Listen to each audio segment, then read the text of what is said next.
Check, check, 1, 2, 3. Looks like we're going live. Hi, I'm Glenn at COAF Build Team on YouTube, and today we've got the Out and About Fishing Series where I've got the ATEM Mini Pro switcher, and I try going out and about and do different things. Well, unfortunately, I haven't been able to make it out to different places, but I have been doing a lot with the GoPro mobile fishing live stream, and with that I've been doing a new format where I do that GoPro mobile fishing live stream, and then I switch it out and do some editing, and then I get you a follow-on video or long form video, and in there I'm able to pull a few I guess some key moments, and I make those into YouTube shorts just to kind of maybe bring up a few things. And so what I've done now is I've got the videos loaded in the switcher here, and I'm going to just kind of walk you through some of the things that happened over the course of these last few, at least since we last met. So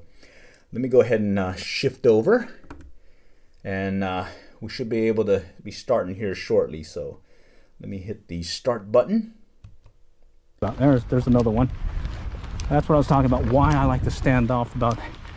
Oh, there's another one. Okay, so here is where I'll normally start out when I walk a bank. I'm standing off about, oh, let's just say 20 feet, and I'm gonna drop my fly right where I think I've seen some bass in the past.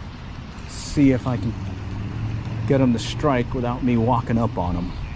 Okay, and this one is where I am there's putting one. the shorts together to just explain why or how I fish the bank, or I step away from the bank itself and start casting out as far as 20 feet. Continue to work the area in front of me for potential bass.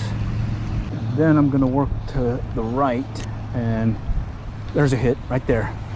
Okay, all right. There, I saw the hit because I saw my line straighten, and I knew I had something to pick up. So there we go.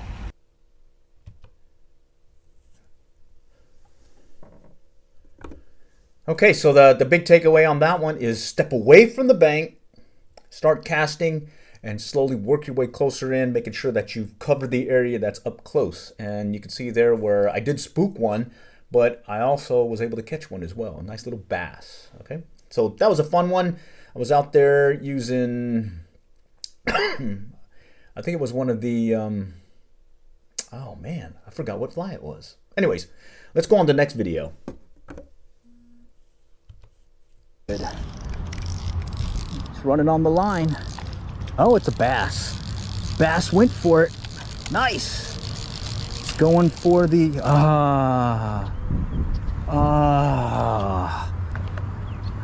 there's a hit. Okay, that's another bass. Okay, and so what's happened here is yours truly's fishing this particular location. That's the In-N-Out Burger Pond, and I'm catching some bass, but at the same time I'm losing them. They're getting on the line, and they're throwing the hook on me, and that's the case where the fly is just a size 10 olive near deer, and there's a tendency for if you don't hook them just right, you'll you'll lose your fish. And so let's go on to the next video. He's taking it now. Oh, all right. Let's just bring him. Your tail I'm using. Here, you got a gold blade 1/16. Right here, there's a bass. I don't know if you can see it, but right, and here I'm stepping really close, working a particular bed, and the only lure I have at the time is a inline spinner. I can see him right there. He's actually bigger than the ones that we've been catching. I think he sees me, but there we go. Kind of pop it up. Here he comes. There he goes.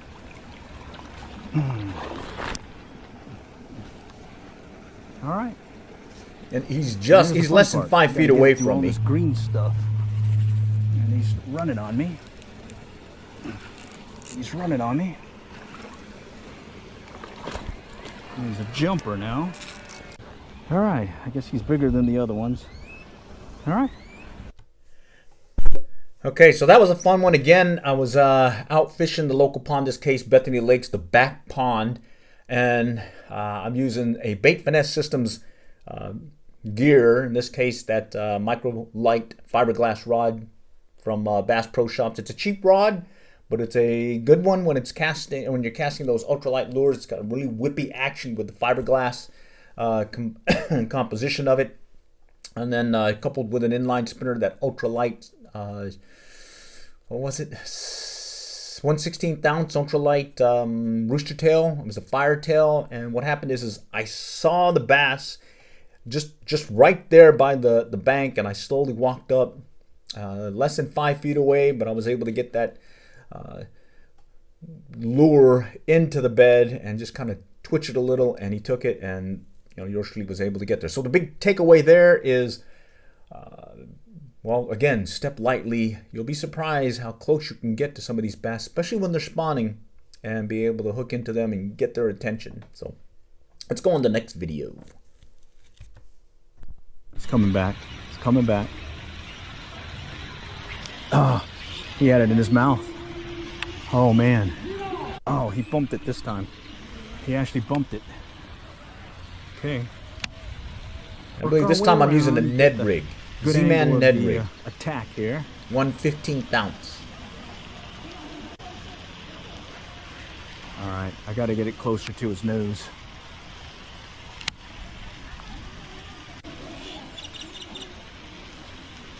There he goes. He took it that time. That one took multiple casts. Took it that Just had time. to get the right angle on it and get his attention. And when I finally did, Looks like he'll play with a little Z-Man Ned rig. All right, cool. All right, we'll shift on to the next video. You want to pull, you want to just keep stripping. All right, so I've been doing it wrong all these years. Instead of lifting on the rod, what you should do when you're doing a strip strike is to just not lift the rod. Instead, it's just another pull or strip of the line. And, well, good tip. I guess I'll do it right going forward. All right. Duckies. Okay, so what happened there was over the years I've been fishing, fly fishing, and I was doing this what I thought was a strip strike, where you lift the rod as well as strip your line as if you're normally doing a stripping retrieve, but I was lifting the rod. But when you're fishing streamers, you may pull the fly out of, or the streamer out of the fish's mouth. So what you want to do is keep the rod low and just do a normal strip like you normally would. Just do it fast, and you'll hook them. And so I've tried it. I'm still working on not lifting the rod when I'm working those streamers, but well, hopefully my hookup rate will be a lot better than it has been lately. My mojo's been a little bit off. All right, let's go on to the next video. All right, good afternoon or evening. This is about 6-7 o'clock over here at Bethany Lakes again for another. Made this fly just a few minutes ago. Right here, it's got a size 8 hook, some lead wire, give it some weight, and a red plume, marabou plume, and some chenille. I'm hoping I can use it to maybe cast to some bass on beds. So I'm working my fly ahead of me. There's a hit. There we go. All right, that one hit right in front of me, about maybe 6 feet or so from the bank. So I'm glad I stood off to the back to keep from scaring it. And there is the bass. For those on the podcast, it is, I would say, roughly 13 inches or so. Okay, so that one, I used this fly, I call it the impromptu fly. And why is that? Because, well, I was in a hurry. I just wanted to get out there, and I know there were some bass on beds, and wanted to try doing it with, or try hooking up with them with some fly fishing gear. And to get their attention, I made this fly that basically is, excuse me, 2 marabou plumes, red, and some pink chenille. You tie it along the shank, top and bottom, and then you also have some lead wire, and you put that on there just to give it some weight. And it does sink slowly, but once you get it near the bed, you can drag it slowly across, get their attention. It does ride with the hook up. Most times, if you get the plumes nice and bushy, they'll definitely start riding up on you. and then you have a good opportunity to get that bass to strike. And I made that one just about 5 minutes before I went out fishing that day, and I had some good success with it. I do have several. In fact, I'll talk about it here shortly. But let's go on to the next video. So bear with me here while I shift over. Two bass right in front of me, right here. And they're kind of lurking in the shallow. Tell where their bed is either. It's like they're just kind of working their way into the shallows. Just following along. There's two of them. So what's happened here is I seen two bass as I was walking the bank, and they're very close, in front of just them. less than the length of my rod. And it's a 5-foot rod, I believe, 4.5. Dropped it in front of his nose.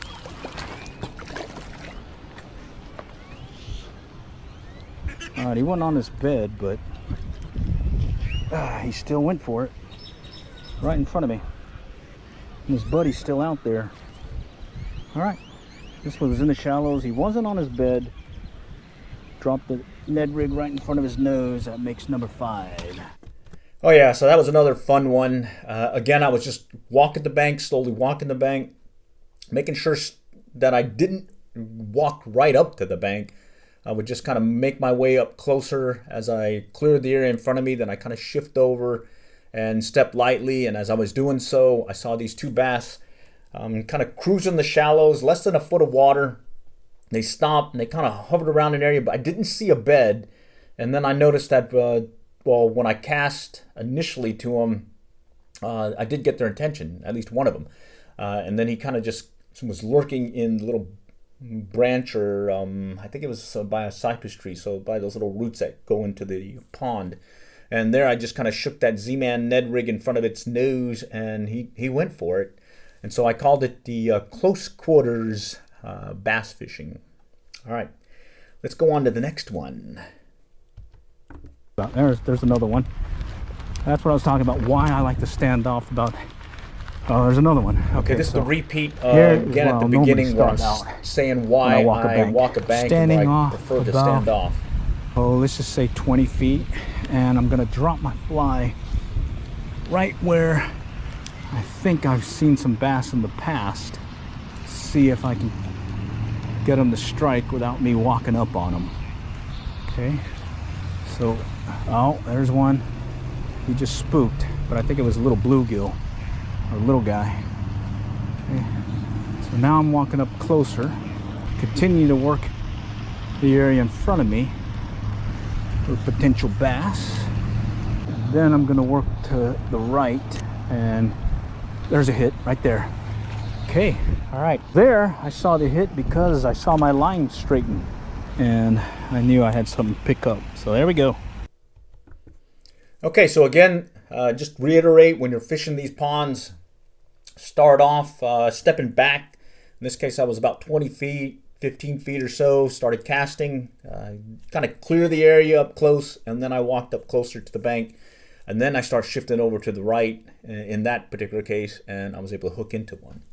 All right, so now let's go and shift over to maybe some tactics and get you an idea as to what I was doing these past few rounds. And so I got a set of flies that I've been using here in the past few.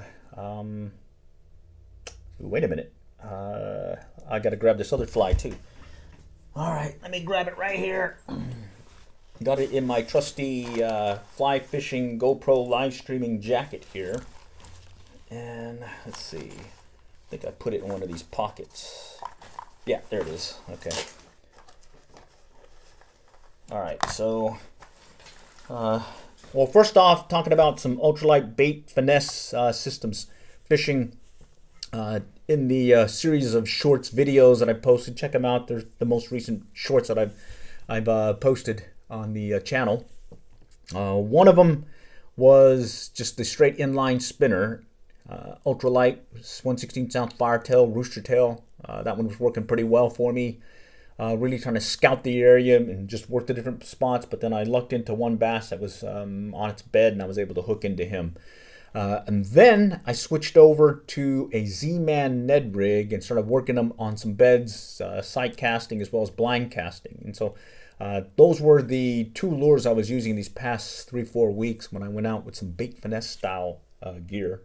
When it comes to fly fishing, though, there's one. It's the biggest bass I believe I've caught so far this year. It's been about almost 20 inches, and he went for what's called a thief. Okay, and this is a fly that right here. It's a fly that I tied with the Dallas Fly Fishers at the Cabela's here in Allen. All right, just bear with me. I just lost video here, so let me just shift it over. It happens. If I let it run too long, I've got to let the GoPro reset. Okay, so we'll just let it start up again here shortly. And okay, yeah, we're back online. Okay, so here it is. This is that. They call it the thief. It's got a black chenille. It's got a silver body with some mylar. And it's got another little chenille tail. Some squirrel tail or deer hair for the body. And then for the wing, I'm not sure what that was.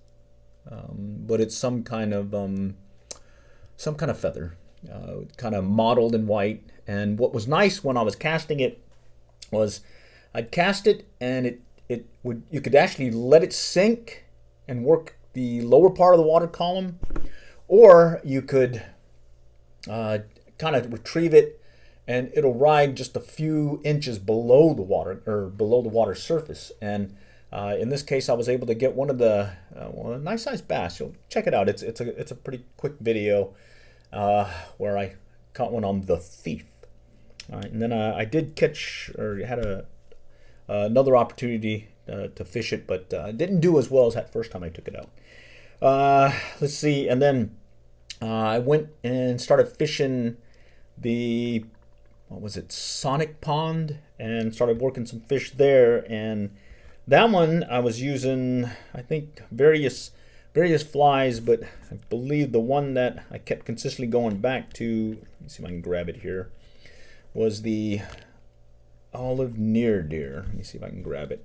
And it's another one of these ones that I tie. Go check it out. It's a quick tie video as well as a long form video. COAF. If you go near deer and then just also in the search say COAF, it'll get you to the videos that talk about tying this particular fly. So let me show you what I mean. Okay, so this one's tied on a little jig hook. All right, I'm gonna hold it upside down, but right there, and it's sort of like a woolly bugger, but in this case, I tied this one Palmer wrapped, but you can also tie it with a dry fly wrap as well. It's fished wet, and in one particular case, I fished it without an indicator, and then other one where I did fish it with an indicator. In this case, it was that cork strike indicator with the rubber gasket, and I was starting off just mainly fishing about 3 foot under the indicator, and that seemed to be doing really well. The other fly that I was using, I don't have it here, but it was a foam grasshopper. That one, when they were starting to work their way or start working the upper part of the water column closer to the surface and get some surface action. In fact, I was able to go yesterday to Kroger Park, and that's what I use in that situation for 2 reasons. One, I did notice that they were striking on top, so hey, take advantage of the topwater bite. And then on top of that, excuse me, the pond was really clobbered. There was a lot of green, that snotty green algae stuff that gets everywhere. It gets on your lure, it gets on your line and everything. So in those cases, what I'll do is I'll switch to a dry fly, typically a foam grasshoppers, a variant of the Brett's Brim Getter. This is one that I tie out of a kit that I got from Wapsi. All right, but it's basically the same. All right, this one has been a consistent one for me. It tends to be a size 10, seems to do better, or size 12 for those smaller bluegill. If you go with a larger size, I tend to get maybe some bigger fish as well as some bigger bass, but you don't get as many strikes as that smaller one, and then you get a lot of short strikes as well.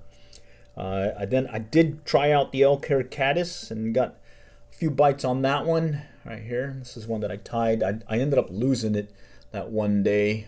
Let's see right there. Yeah, I ended up losing it that one day, but I tied a new one, or at least the variant that I tie. It's a little bit easier, simpler to tie compared to the traditional fly that pattern for the elk caddis. But and that's a great thing about fly tying. Well, you don't have to follow the rules. You can make your own pattern. You can make your own recipe. In this case, I was talking about the impromptu fly. This is the one that I was working on a bed. Tied it about 5 minutes before I went out there. Right here, really bushy. But once it gets wet, it becomes more elongated. Right here. It's got that pink chenille. And the key there is I'm looking for color and contrast with the lighter colored. Usually the beds around here, the bass will clear the bottom and it'll get down to that shell or I don't know what it's called, but it's a whitish kind of coloring, lighter color than the surrounding area. And with a darker contrasting fly, I'm able to have my polarized glasses and drag it there, and I can actually see either the pink portion of it clearly or that darker section behind it kind of dragging. And I'm able to see the pickup as well as a strike, or maybe them even mouthing it. And typically when you tie it, what I'll do is I'll take the plume, 2 plumes. Oh, bear with me again. All right, let that one ride for now. I gotta reset it.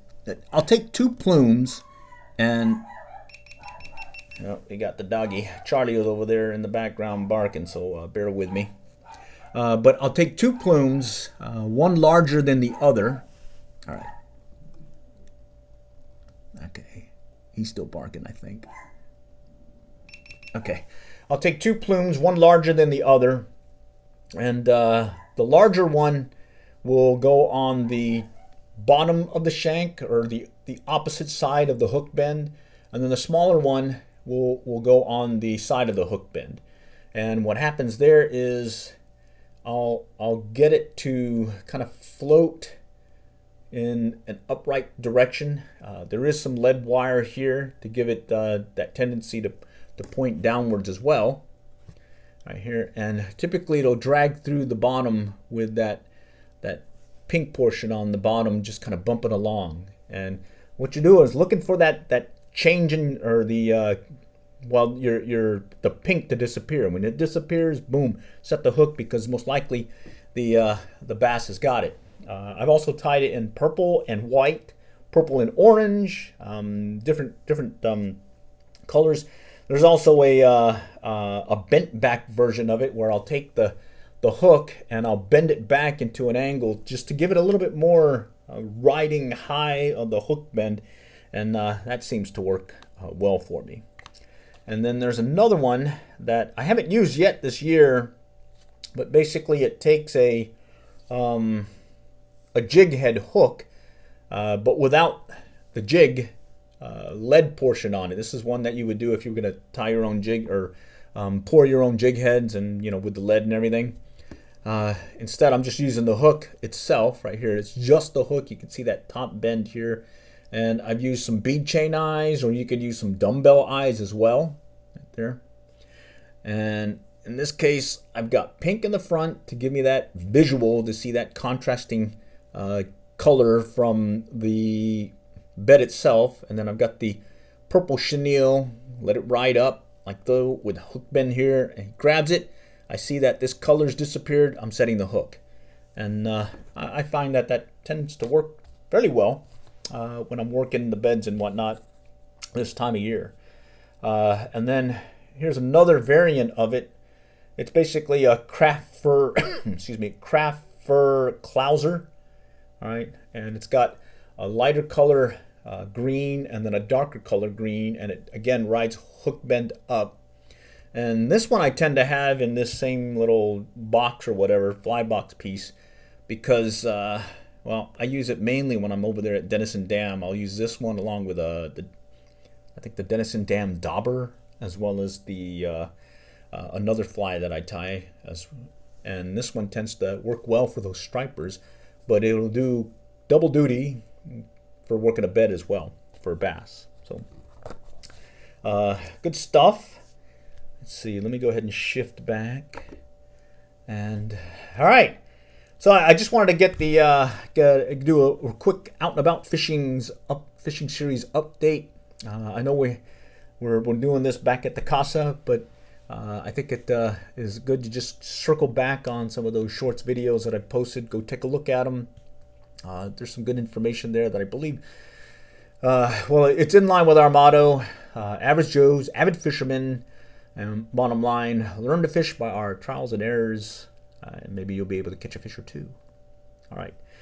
Thanks for joining today. And if you do have any comments, if you see this after I post in the live stream, definitely put some comments in there. I'll take a look at them and hopefully answer any of your questions. Or if not, maybe redirect to someone who may be a good expert on that. All right. So all for now. The next time, we'll catch you all later. Good luck and good fishing.